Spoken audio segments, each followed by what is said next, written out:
శివుడిని బోళా శంకరుడు అని పిలుస్తాం.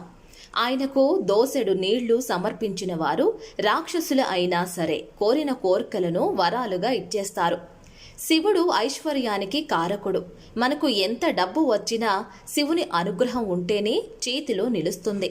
అందుకే ఎవరైనా ఆర్థిక ఇబ్బందుల్లో సతమతం అవుతుంటే శివుణ్ణి ఈ విధంగా పూజిస్తే త్వరలోనే ధనవంతులు అవుతారు. అదెలాగో వివరంగా చూద్దాం. సోమవారం శివుణ్ణి పువ్వులతో పూజించిన తర్వాత దద్దోజనంను నైవేద్యంగా సమర్పించాలి. దద్దోజనం అంటే పెరుగన్నంలో నేతితో పోపు పెట్టి తయారు చేయాలి. దీన్ని కనుక నైవేద్యంగా పెడితే అప్పు బాధలు ఉండవు. అలాగే డబ్బు ఇబ్బందులు తగ్గి త్వరలోనే ధనవంతులు అవుతారు. సోమవారం అయితే దద్దోజనం నైవేద్యంగా పెడతాం. మరి మిగతా రోజుల్లో ఏమి నైవేద్యం పెట్టాలా అని ఆలోచిస్తున్నారా? మిగతా రోజుల్లో కొబ్బరికాయ, కిస్మిస్, ద్రాక్ష పండ్లు, ఎండు ఖర్జూరం నైవేద్యంగా పెట్టాలి.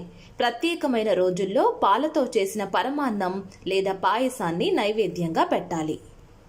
ఈ వీడియో కానీ మీకు నచ్చినట్లయితే లైక్, కామెంట్, షేర్ చేయండి. మరిన్ని అప్డేట్స్ కోసం సబ్స్క్రైబ్ చేయండి.